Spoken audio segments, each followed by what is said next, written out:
Hi, everyone, and a very warm welcome to season 3 of ALUMS Chat. I'm Marwa, and I'm so excited to have you all join us for the first episode of the new year. It's always a lovely moment for me to introduce you to another brilliant alumni guest in these episodes, and it's especially lovely for me to introduce you to our guest today, who happens to be one of the few international alumni that our community has. He's been a really engaged alumnus for the past few years. I've known him in a personal capacity as well. He's been extremely generous with his time and his mentorship and his advisory with LUMS over the years. So it's such a pleasure for me to introduce you to from the MBA class of 2001, Chaminda Hettiarachchi. Chaminda, thank you so much for joining us. Thank you for having me. Assalamu alaikum and Iboan from Colombo, Sri Lanka. Chaminda is joining us from Colombo, Sri Lanka. Chaminda is a really proud LUMS alumnus whose journey reflects the kind of impact-driven leadership and work, that we hope to see from our alumni. Over the past 25 years, since his graduation from LUMS, he's worked across the world in over 20 countries at the intersection of technology and education and social innovation. And he's using digital transformation to try to create real change, especially in underserved communities. Chaminda, it's so lovely to have you back with the LUMS community today. There's a lot that we want to talk to you about your journey and your career. But I want to start from the beginning. You came to LUMS for your MBA, right? So you came for your graduate degree, but you had an undergraduate experience in Sri Lanka and your schooling in your early years. So let's start from the beginning. Tell us a little bit about growing up wherever you did in Sri Lanka, and tell us about your undergraduate. What did you study? What was your time like? Yeah, thank you again. Yeah, so I'm actually from not from main city of Colombo, but district called Kurunegala. It's about I think about 60 kilometers away from in capital city of Colombo, where I'm still based in my home city. I also studied there, and I had the opportunity to go to University of Pera. Then that's I would say the largest and oldest university in Sri Lanka, the public university, and where I got a degree in manufacturing engineering. After my graduation, I worked about 3 years in it's a porcelain tableware manufacturing company, Japanese owned that time. And so it was a great opportunity for me to learn about management, industrial work, and all these things after my studies. And during that time, of course, I was looking for opportunities to study for my postgraduate. But as a low middle class student with public education and, of course, with scholarships, I was not in a position or not interested to study by paying tuition fees. So I was looking at different opportunities. So Asian Development Bank and Japanese government scholarship came kind of as a real match for me. So I was looking at different universities to apply. And of course, LUMS was known that time even as Sri Lanka as Harvard of South Asia. So that was the attraction, and I got ADB scholarship and then got admission to LUMS in 1999. It was my first international experience as an islander. I have never been out of Sri Lanka before that. So that going there was kind of a life-changing experience, and it was a very good decision I would do again. Chaminda, coming to Pakistan for your MBA was the first time you left Sri Lanka. And it's lovely to hear as well that, you were on the ADB scholarship. And so you're one of the people who benefited from the very core of the LUMS mission, which is, to provide financial support and opportunities to students who cannot afford it, which you just shared. Tell me a little bit about, the kind of experience that you had at LUMS, the time that you spent the 2 years in Pakistan. Tell me about that. Tell me about the MBA years at LUMS, and tell me how they influenced, your journey and your leadership and your career after LUMS as well. So LUMS experience, my first international living experience was amazing, even though I had many opportunities later to live in different countries, but I still, still highly value that my first experience. was also an interesting time. I remember when I was there, General Musharraf was going back from Sri Lanka to Pakistan, and he kind of took over the country. And my classmates were like joking at me, saying that you guys train our military leaders to take over countries. But that was like a military coup. I was so much afraid that there will be a lot of bloodbathing and shooting and firing, but nothing happened. People celebrated. So that transformation. So I think when I was there, General Musharraf was the president, and it was really amazing. Of course, LUMS education, the case method of teaching, my classmates and the academic community were all really good, but everybody knows about that. But as a first time overseas student, I had a lot of more opportunities and experiences traveling across Pakistan. In fact, I also visited India several times from Pakistan. As a Sri Lankan, I could walk along Wagah border. Now I cannot go because they have restricted it now, but I have traveled by plane, by train, by bus, and also by walking to India several times. And yeah, so it was my exploring South Asia, exploring Pakistan as a country, and also the culture and the history and a lot of connections we had as South Asians. So that was, I think, the key thing beyond education and study opportunity at LUMS. So it was still memorable and life-changing, I would say. So, Chaminda, if I had to ask you about one, because it's lovely to hear that you found a lot of connections and a lot of common ground of us as South Asians. And I think we can see that in your journey because you really stayed connected over the last 20, 25 years. You're not somebody who left Pakistan in 2001 and then didn't keep a connection. You've always, as an alumnus, you're an especially engaged alumnus with alums, and you've kept a connection with Pakistan. But on a lighter note, tell me something that was a culture shock to you when you came to Pakistan, or something that was perhaps very different from your time at LUMS that you remember that you can tell us about. The immediate thing came to my mind was, for example, during Ramzan time, there was no Mensa or no Pepsi dining center, so I didn't have food. Right, I was forced Oh, to.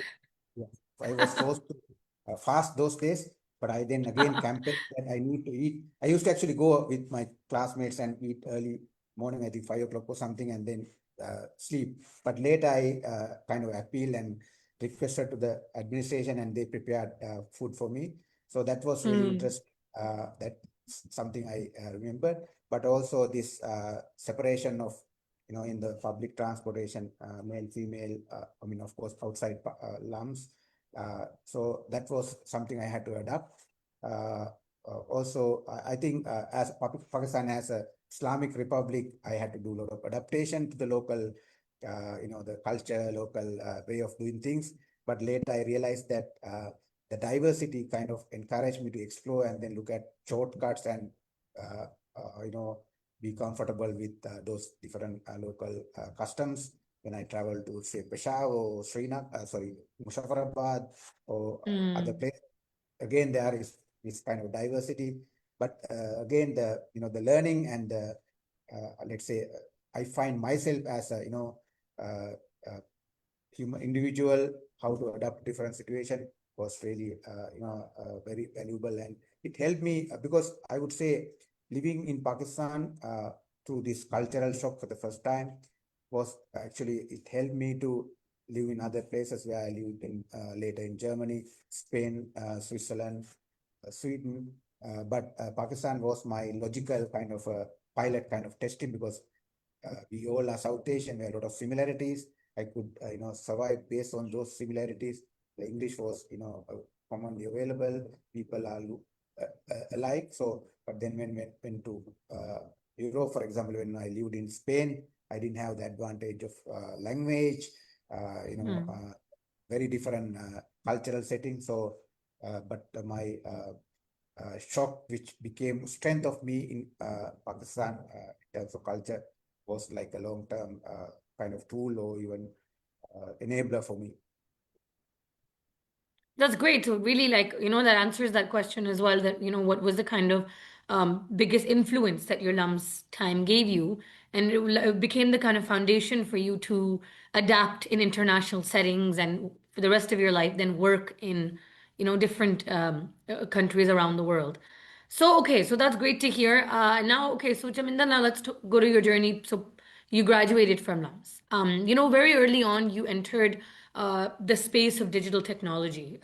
You've been a pioneer in the adoption of digital technology in Sri Lanka since 2005, right? For over 20 years. So, tell me a little bit about how you entered that, area of work. How did you enter that field? And since then, how has the digital landscape in Sri Lanka, how has it evolved since you started working in this space? Yeah. So that's an interesting question. Actually, when I reflected back, I have been interested in technologies, let's say consumer digital technology very early. For example, as an undergraduate, I was the first person to use mobile technology in Sri Lankan university system. Yeah, as a student in 1993, and of course, as an engineering student, we were those days very excited about internet, which we were able to, with the limited experience, we had the chance to explore. First email, I think in early or mid 90s. So then, of course, when I left Sri Lanka and returned back in 2004, 5, based on my LUMS education on e-business and some kind of computer science subjects like information management system, I was more knowledgeable about the role of technology in society and in social change. And then in Europe, since I mainly lived and studied in Germany, Germany was a country, it has been always a technological pioneer. Therefore, I saw a lot of applications from running trains to education in day-to-day life, how technology has been adapted. So I wanted, when I came back to Sri Lanka, I started teaching in the universities. I always tried to use digital technology as a way of, through my subjects, how to use technology for social change, socio-economic development, and overall change of the society. So I started, for example, introducing social media. Those days we call Web 2.0 technologies, things like Facebook, YouTube. In fact, I have the longest running YouTube in Sri Lanka, started in 2006 or 2007. So therefore, I also did some early research on how to use social media for political campaigning.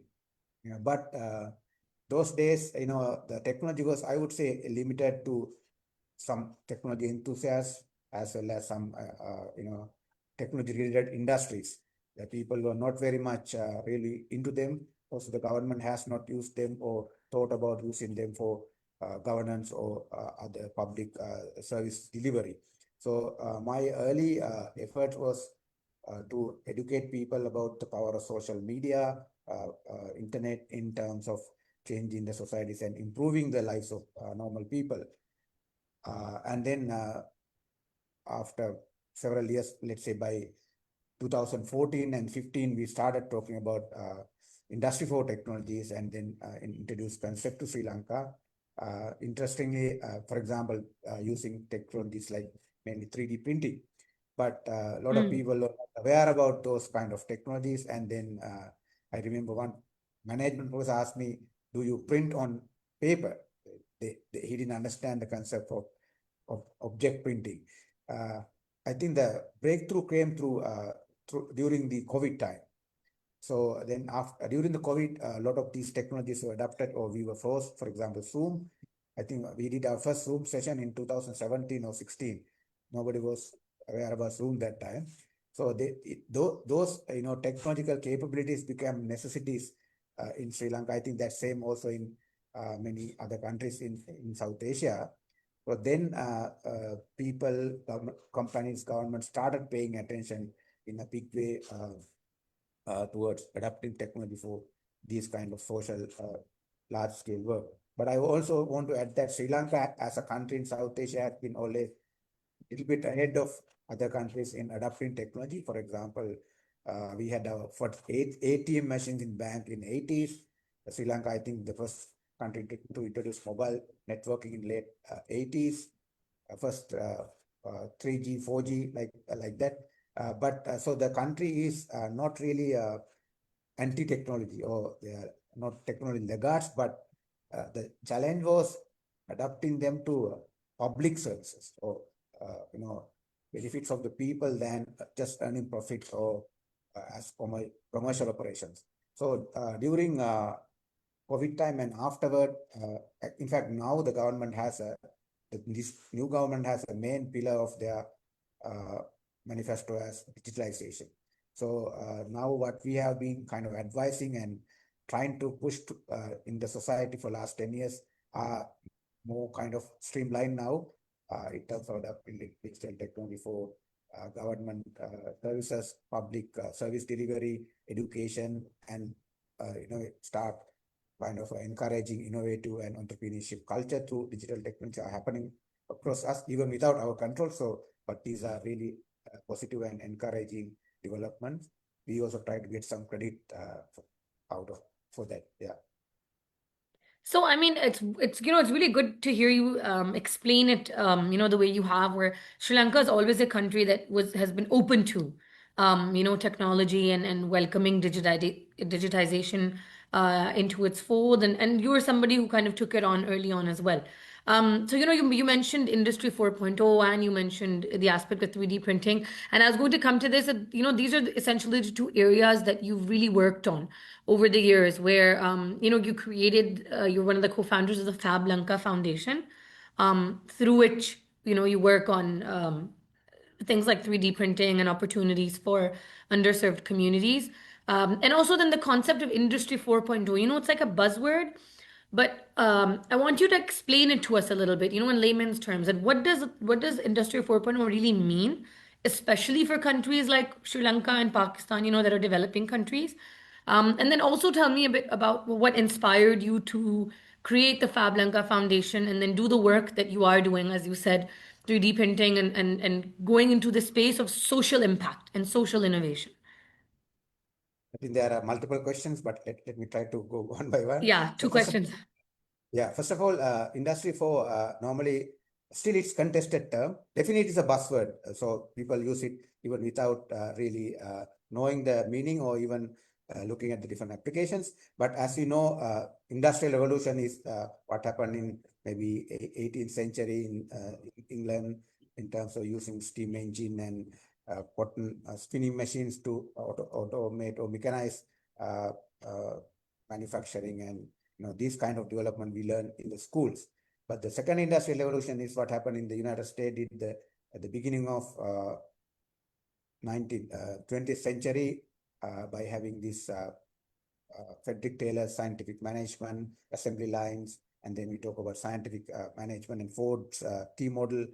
So this is basically mass production using electricity and other energy sources.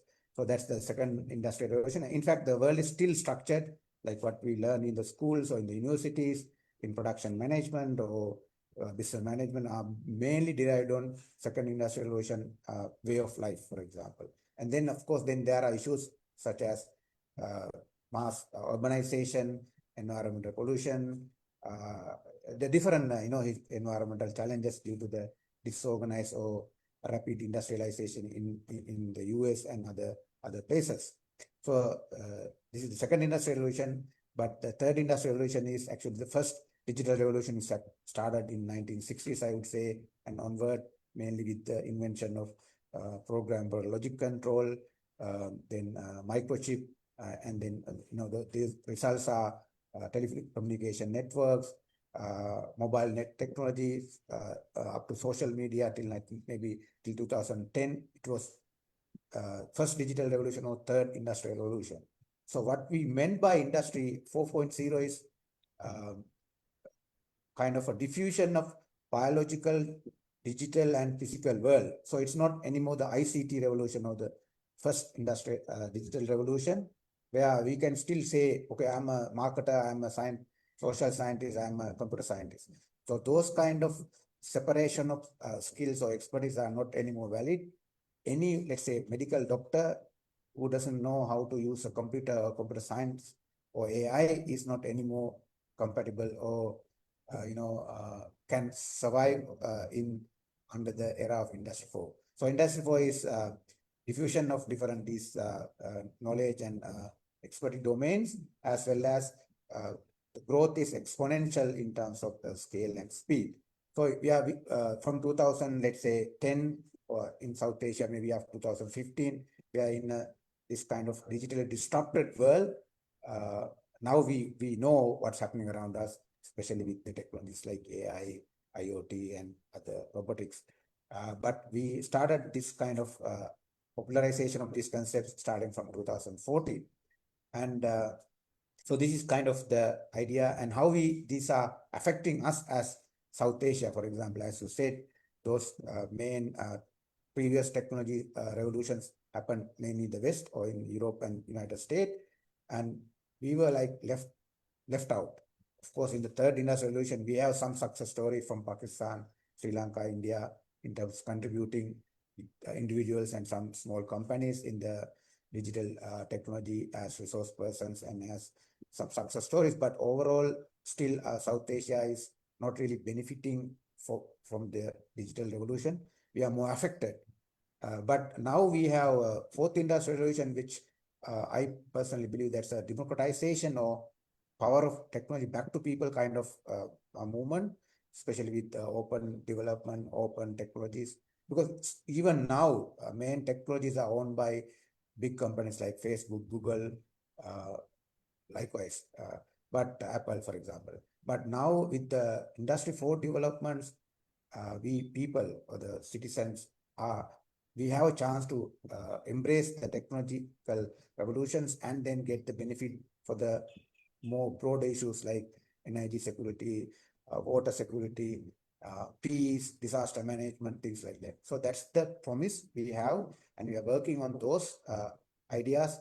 Of course, there are challenges, but those are the ideas we are trying to expand and adapt in South Asian development, whether it is Pakistan, India, Sri Lanka. What was the other question you asked? So I'm going to come back to this because I really you touched on some excellent points here. But my other question was, I was asking about what inspired you to found the FabLanka Foundation, and then the social impact work you're doing through that. How that happened, and how you actually ensure that what you're working on, technologies of 3D printing and all of this, how it actually reaches underserved communities in Sri Lanka. Yeah, so maybe you, Marwa, you may be aware that we had like Sri Lanka, we had about more than 2 decades war, ethnic war happened, and it ended in Yes. 2009. It was considered actually the bloodiest civil war in South Asia because more than 100,000 people were killed and a lot of destructions in the country. And of course, people were divided along those ethnic lines which was fought. So when the war finished in maybe by 2010, the still country was divided, the society was divided, mainly along ethnic lines as Sinhalese and Tamils, and there were no effort. It was like, of course, no war, no fighting anymore, but there was no peace also. So there's a challenge of uniting the country, or let's say rebuilding the nation. And we as, kind of learn professional or the beneficiary of the education and other, services of Sri Lanka, we were looking at different options, how we can contribute to the development of nation building. And then based on our experience as our co-founders are actually from the same university, University of Peradeniya engineering faculty. So we lived there during our student days in 90s together with Tamils, Muslims. Even though the country was fighting, we were in the same, let's say, hostels, working together and trying to solve engineering problems. So we thought technology is a very good way of making people come together, have communities and discuss and solve problems, technical problems, by keeping their ethnic and other loyalties aside. So that was the idea that we thought, let's say, technology as a unifier than an educator. So that's a divider. So we thought build a social enterprise to reach to people by using digital technology. That was the idea. And 3D printing was the kind of hype that time. We thought that will allow people to imagine things, create things, and work together as communities. So that was the idea of using 3D printing. But later we kind of expanded to other technologies like IoT, AI, and robotics and things like that. And then also, now Sri Lanka comparatively is a more service-oriented economy. We have more than 30% in GDP on manufacturing, and I think service contributes to about 60%. We are more like a traders nation. Now we believe in order to survive and thrive as a nation, as an economy, we need to have more manufacturing, more local production. So one purpose or even the mission of FabLanka Foundation is to drive Sri Lanka towards a maker society. Now, when I travel in South Asia, particularly India, Sri Lanka, Bangladesh, I see a lot of cottage industries, traditional manufacturing, but we are kind of lost them because we introduced this service or export-oriented service industries or economy in 1970s. And therefore, it was difficult for us to go back to build plants or manufacturing. But we thought digital technologies like 3D printing is a way of leapfrogging the development and build smart manufacturing, smart factories, smart, let's say, making, basically to build a maker society. That was the idea. I would not say that we have been very successful, but we kind of introduced this idea of possibility of not economies of scale as the advantage, but remain small, but still you can be a maker or designer. So that was the idea of building. So that's actually a really good point. I think by purpose we locate. Sorry, Chaminda, could you repeat that? You were interrupted a bit. Could you repeat that last part? Yeah, so what I want to say is, so FabLanka's mission is to drive Sri Lanka towards maker society, and we, by purpose, we kept our operations or services. For example, we have fabrication laboratory or Fab Lab, Sri Lanka's first Fab Lab, in a rural area. So through that, we try to work with rural communities, youth, like say unemployed youth, school dropouts, not in the urban centers, but in rural settings. By through that, and also we offer most of our services like new product development, then this lecturing or the education, SME sector consultation, either free or very low fees. So that's how we try to reach and work with more needy communities. So, really good to hear about, the origins of FabLanka as well, that, how it actually came to be was, with the spirit of nation building, as you said. And I really liked hearing about the history behind it. It puts it in a very, very much more noble perspective as well, hearing about that. But, you're so really, Chaminda, you're juggling two of these things at the same time. You're working on, like I said, the sort of trying to transform bigger areas, in Sri Lanka and across South Asia through digital transformation and Industry 4.0. And then you also have this social innovation work that you're doing with FabLanka Foundation going on at the same time. I know you also teach, like you said, you mentioned earlier as well. You're also an educator. I'm going to come to that, but you're really somebody who's wearing multiple hats at the same time. So tell me a little bit about this as well, that you're a researcher and an educator and a consultant. How do you think that this work actually complements each other? Or do you think that there's any kind of cohesion between the different roles that you play and through all of this work? I'm not sure how to answer that question, because for me it was natural. That actually it was not even by planning, but I kind of grab opportunities whenever, for example, I started teaching after coming back. When I went to LUMS, I want to come back and be a CEO, general manager of a private company. But as I mentioned to you, my life view changed after being at LUMS and exploring South Asia. So when I came back, I thought the best way to influence back the society and contribute back is to teach the young generation.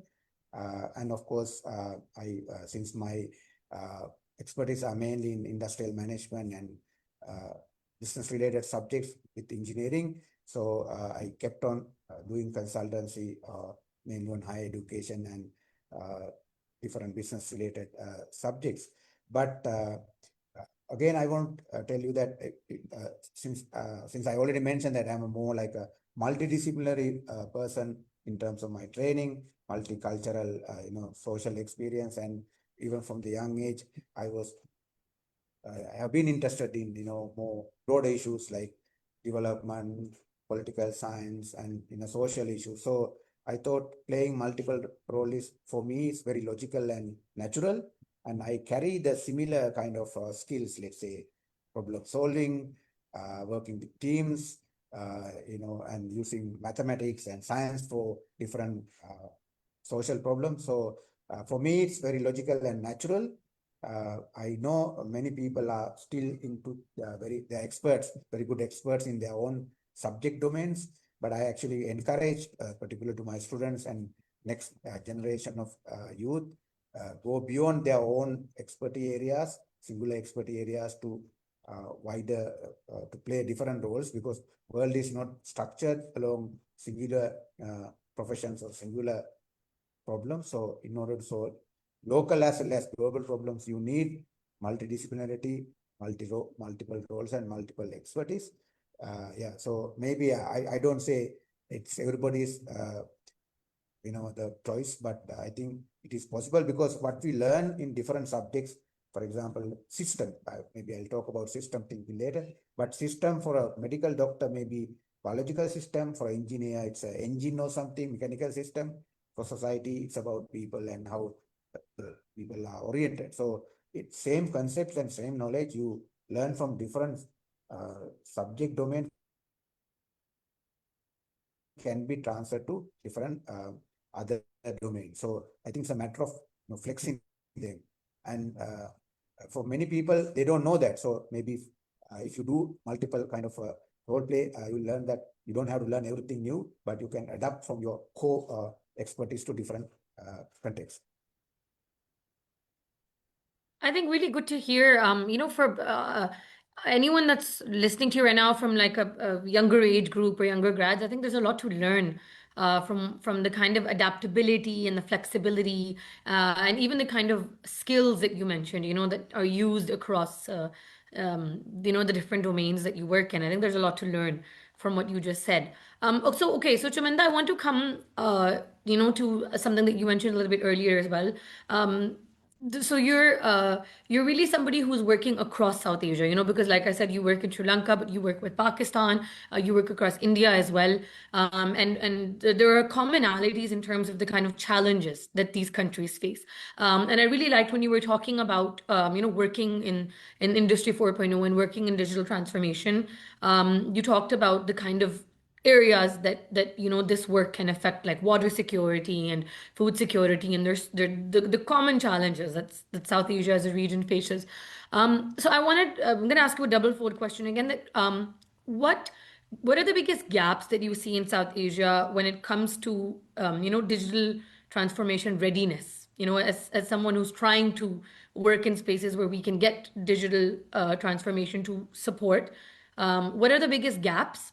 And how do you think governments and policymakers, across these countries, so it's a common question across South Asia, how do you think governments and policymakers can better prepare for digital transformation? What can they do to be more, ready for change? Yeah, so yeah, this is also very valid and question we have been, or I personally have been trying to kind of struggling with. Now, even though we talk about all this excellence and exciting things about technology, when you want to really implement them for the societies, there are many challenges across South Asia. First of all, I think, as you mentioned already, it's awareness and readiness. Some people are not aware, or even people who are aware, they are not ready to adopt them. And then there are institutional challenges in terms of legal requirement. We always hear about the spectrum management, especially in India and Pakistan, the role of army and things like that. So the institutional and infrastructure issues are still very dominant, even though governments are trying to solve them. And also there are other issues, for example, the resistance by the, let's say, conservative groups against any such kind of large-scale technology adaptation. In all industrial revolution, we had these oppositions and resistance change. So we also see that in different formats, particularly different religious fundamentalism and religious groups and the conservatives. So these are also challenges. And also, I think so one way that we can deploy or get the benefit of Industry 4 technologies across South Asia is through collaborations. I mean, collaboration in the government with ministries, collaboration among institutions, collaboration among regions, collaboration among countries. But unfortunately, as you know already, rivalry is a different thing among countries. But even our institutions, our ministries, even as individuals, we are trained to be competitive, not to collaborate. So we want to be better than you, and therefore, as a result of those kind of, even this applicable to many organizations or companies. So the secrecy and not sharing information, not helping others to improve are the serious challenges. I think that culture of work should change to collaboration and information sharing and working together. So, but of course, it's not always negative. There are many experience and examples of collaboration in the country, among ministries, among organizations, as well as among South Asian communities. For example, I worked for a few years for an organization called Regional Center for Strategic Studies. That is a South Asian think tank. It's based in Colombo, but the management is run by South Asians, including Pakistanis and Indians. So we did a lot of South Asian research work on, as you said, non-security challenges, for example, water, energy, disaster management, peace, food security. So there are people who are working, across the countries, even under the hostile and war kind of situation, they collaborate across South Asia. So it's not necessarily what you see in the media, like they're trying to kill each other, but we have very committed people who are collaborating, maybe silently, and they're not necessarily the mainstream, but so I have very high hopes about collaboration across South Asia and among ourselves. It is facilitated by the collaborative culture we have to inbuild inside individuals, communities, as well as societies. Yeah, so that's about the South Asian collaboration I have experienced. Okay, so that's, I mean, that's excellent because I was going to ask you, that really, even on a personal level, you come to Pakistan and you visit India as well. And so you, on a very personal level, have experiences working across both of them, and you were, giving me a very good idea of how you see what the experience across South Asia has been like. Some as I think as South Asians listening to you, we relate to a lot of what you said. The gatekeeping and the no information sharing and being a competitive society. But you're also optimistic about the future. You did say that hopefully things are changing. But tell me a little bit, just on a personal level, of the individual experiences that you have working with India and in Pakistan as well as a Sri Lankan. How do you see Sri Lanka and Pakistan and Sri Lanka and India both separately? How do you see their collaboration in the future as well? How is it changing? And what have been the differences and the similarities in the experiences with both countries? Okay, so this is a politically sensitive question, but very, very, very safely, I would say that Sri Lanka, for Sri Lankan or for Sri Lanka, India is our big brother. So our brother, natural brother, and Pakistan is our chosen friend. So that's how we model it. With India, you have, as a brother, you don't have options. Brother is there by birth or something. But with Pakistan, it's based on exchange of value, exchange of friendship. Now, on that basis, as you said, I have been lucky to travel and work in both countries, in Pakistan and India, even during the wartime. The last year was a kind of a war kind of situation, but still I was able to travel to both countries and experience both countries. So, as you mentioned, since I also go to Europe frequently, I see a lot of similarity between South Asian than differences. Say, for example, we all are good in mathematics and scientifically oriented, hardworking, committed. You show the loyalty to your teachers, your, I don't know, elders. So the discipline when it comes to classroom. So these are some of the similarities. But if you look at India and Sri Lanka, if you just compare, I normally work in South India, mainly in Bangalore. Of course, I have traveled to other places also, but difference are, I think, main difference is Indians students are more competitive when it comes to opportunities, and they are very confident to talk and ask questions. Sri Lanka's, maybe due to historical reasons, we are a little bit, I would say, shy and maybe a little bit laid back, maybe due to the islands. And also Indians, young students, English language skills are better, because in Sri Lanka, we convert from Sinhalese and Tamil to English only in the university level. Almost all the education in the schools are done in the local languages for most of the cases, not international schools. So therefore, in let's say in a dialogue or discussions, Indians are more kind of active, and they are they want to get the attention, for example. So those are some of the differences. But generally, I think Pakistan and India, I don't see many differences other than dress and their orientation. But for me, North Indians and Pakistanis, in terms of traits, in terms of abilities, maybe Pakistanis are better in some skills because of their focus and commitment, and it's a smaller country. Other than that, I don't see a lot of differences. So more overlap then. I think it's good to hear that always. There's always more overlap. But actually, that's a problem, because they don't know among themselves. They don't know. They think they're very different. Others are very different. Yeah. I have to Yeah. tell the story that you guys are not very different.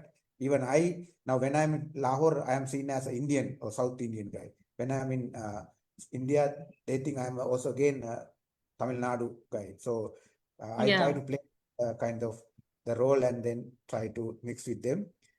So it's very easy for me, even till I speak, I can act like one of Pakistani or one as a Indian. So I think that shows that there are more similarities you can enhance to build the collaboration than differences which are like highlighted through media and through the political purposes.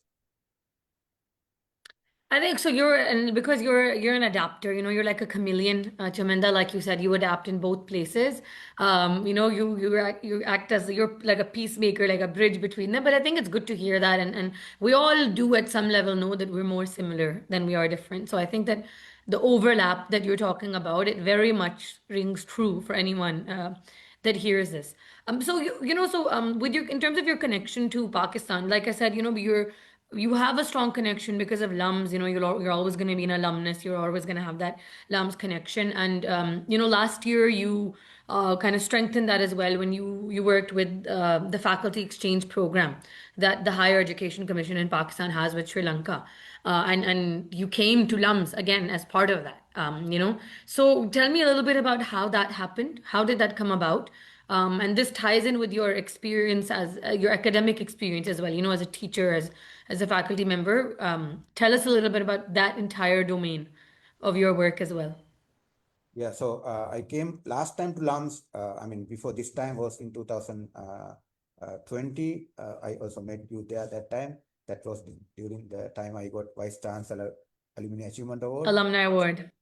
Yeah, so after that, I was looking for opportunities, but I didn't get a really good one. But recently, I saw this Higher Education Commission of Pakistan, Sri Lanka, Pakistan Academic Exchange Program that was published in that, I think, websites. And I got, we needed to find a host. So LUMS was, of course, my natural host. And then I applied with my host, Professor at LUMS, Dr.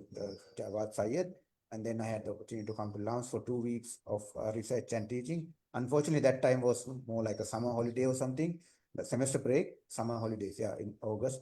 I was supposed to come in June 2025, but then the war kind of situation intensified, so I had to postpone it because then the flights were cancelled. And then I came back in August 2025 for 2 weeks. So it was a very good opportunity for me to connect back with LUMS community in general, including all the people whom I have been knowing for many years, including my teachers. Also, I took the opportunity to expand beyond LUMS. I did some lectures at UET and also FAST in Lahore and traveled to Islamabad. But this was more like a connecting back. But even though it is set as an academic exchange, I went beyond, as you said, as a networker. I used this opportunity to network higher education institutions in Pakistan and Sri Lankan higher education universities where I am teaching. And also I am working closely with Higher Education University Grant Commission in Sri Lanka. So I use this opportunity to network at university level as well as the policy making level, because I believe that there are a lot of opportunities in higher education and other areas where Pakistan and Sri Lanka are logical and very positive partners, which is not happening to the optimum level. So as a person who is familiar with both countries, I'm trying to push, and already I have recommended some Sri Lankan colleagues to go to Pakistan for the next semester under the same exchange. And now I get inquiry from Pakistani universities to have Sri Lankan partnerships. So I want to also work with that. Yeah. So basically the idea is Sri Lanka, Pakistan high education collaborations, and I have been working on that in different levels, but fellowship was really kind of a recognition for me, and it's a more new title for me, so I'm also continuously working on that. And what because really it's you're explaining as well how you have used your role in academia as someone in the space of education to further enhance the kind of regional collaboration that all of your other work also relies on. So just tell me a little bit about what do you think, Chaminda? I mean, that what kind of role do you think that universities can play in bridging gaps between digital innovation and in real world social impact, and what kind of role can academia actually play in bridging the gap between theory to actual practice, actual world impact? Yeah, so in terms of academia now, LUMS is not like included in my discussion, because LUMS is, I think, ahead of other universities in terms of doing this already as a networker between, or let's say, integrator of academia, industry, social domains, as well as the governments. But I think most of the South Asian universities are still structured in this compartmentalized knowledge, like say, let's say in engineering, you have mechanical engineering, civil engineering, electrical engineering. But now we want engineers who are dealing with energy, who are dealing with water, who need to deal with disasters. So there is a gap between what is demanded by the, let's say, market or industry outside world and what is taught in the universities. That should change now in terms of particularly digital transformation, building entrepreneurship, encouraging innovation. Now I see, for example, what we do as a science and technology lab, like FabLab, we use these kind of approaches to use project-based learning. The students or the participant learn through carrying out a project. So that kind of learning methodology should be introduced in the universities than conventional lecture-based method.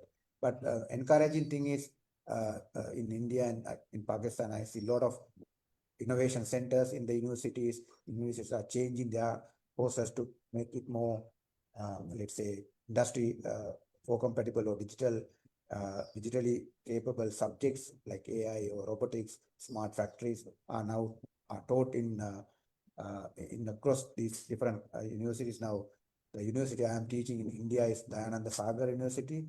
Now they made a kind of a title. They call themselves as AI First University in India, something like that. So universities are trying to adapt to new realities, but I think based on university mandates and their, how they are structured, they're still they try to remain isolated from the industry or different from the how companies work as part of like say public funded universities or universities who are based on say knowledge production and distribution. But this, as I mentioned you, as a industry for one promise or need is collaboration across sectors, across institutions. So that is something which they should recognize and adapt fast through different teaching methodologies, different way of evaluating students, even faculty, how you recruit faculty should be more not necessarily based on conventional just paper qualification, but on expertise, on skills, and how they are future is oriented in terms of industry readiness. So these are things are happening, but I just want to for the record, these are the requirement for university to become let's say relevant in the future. And it's really good because you've given us the perspective from the side of the university and the side of the faculty, what they need to be doing, looking ahead, and what kind of approach they should have. I was going to ask you the same thing from, like a student perspective, that if you could give one piece of advice, for students and young alumni today, across, countries, across regions, who are navigating the kind of evolving world we're living in, with disruption and new technologies being introduced and a lot of uncertainty. So what advice would you have for young professionals today and young graduates? Yeah, so I'm still trying to learn from them at this moment because in some areas they're actually ahead of us in terms of doing things like new technologies. But based on my 25 years experience in the industry as well as previous study experience, I would say it's very important that you build one core competency as a profession. For example, that can be engineering, architecture, legal, social science, something like that. You have to be very good in one functional area, even though we talk about multidisciplinarity and adaptabilities. And then also, it is no doubt that you have to be good in STEM subjects. If you are into those areas, you should be very good in your fundamental mathematics, I would say physics and philosophy, even though you are studying management or even other social science. But regardless of these skills, I think empathy is a key thing that I highlight in all my forums and meetings. That is something I'm afraid that people are losing the ability and the passion to think like the other.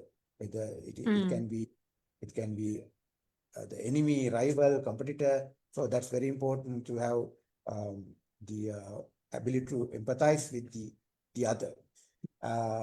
In addition to that, collaboration, because still our education system is structured as individual learners. You are good as an individual learner, then you can be number one or back top of dean's list or something like that. But now key requirement is ability to collaborate with different age group, different disciplinary trained people, different cultures, even collaborate with robots, not just with humans, so-called cobots or humanoid robots. So there will be a time we have to work with collaboratively with robot machines also. So therefore, build the capacity for collaboration, teamwork. I already talked about empathy and also partnership building. Networking is very important. I actually build myself or my kind of strength, if you ask, that has been the networking, not my individual knowledge or achievements as an individual. So I have a lot of things to say, but I will limit it here. So encourage or invest on those skills and expertise and attitudes as a young professional for the future. I think I really like the fact that you've shared advice that's very specific to both hard skills and soft skills. You've given equal importance to both. And I have to tell you that I think that anyone that's listening to our conversation, even all of the skills you mentioned, it's really good to hear that Chaminda, these are qualities that you embody. I think your entire experience, your 25-year experience, your journey shows that partnership building and collaboration and the spirit of empathy, this is what has actually, I think, helped you succeed as someone who works across countries and across regions and with all kinds of people as well. So I think that anyone listening should really, really hold on to this very, very strong advice because this is what I think Chaminda he practices what he preaches. What he's saying is, I think his journey is a reflection of these qualities. And really, I mean, I have to ask you, because there's such a like there's such an aspect of there's such a human interest aspect and angle to all of the work that you do. So across, the sectors that you worked across in South Asia and Europe and the regions you've worked across your entire journey, looking back, you know, what for you has been the most rewarding aspect of your work so far? What is the most rewarding milestone for you? What do you consider personally as what has served as your motivation to keep going? Yeah, so in terms of personal achievements, I think as I already mentioned to you, my the opportunity which I could get into LUMS as a ADB scholar was like a breakthrough, even though I got many other opportunities later. I think that from Islander to become a South Asian, that was like the graduation, and that was a really like a benchmark. I would still adore it, and I think for my rest of my life, I will do the same. Uh, and this, also, I had the opportunity to go to Harvard Kennedy School as a fully funded by the State Department for executive education, which I built that skill, the desire during when I was LUMS. And so I got this opportunity in 2012. Based on my work on disaster management in South Asia after tsunami, I did a lot of work in helping others and building capacities related to post-tsunami reconstruction. So that was kind of Mm. a the benchmark I got. But now actually I'm in a professional era where I don't really enjoy personal achievements anymore. Of course, I really like them. Still, I get some awards and rewards, but at the moment, I kind of try to get inspiration from my say students and mentees, right? Mentees where I help from, let's say, for example, very vulnerable groups or marginalized groups, young people. I try to help them, teach them, educate them, coach them, and then they become, let's say, uh, internationally achieved professors or academics or professionals in the industry. So that gives me very much like a motivation and inspiration to go forward, because I have seen such kind of many experiences and many case studies, I would say. And so therefore that is like the inspiration that's this stage for me. Yeah. I've spoken like a true teacher and a true mentor, I think, when the bigger success for you is seeing the success of your students and your mentees. Chaminda, thank you so much, for sharing your journey and your story with us today.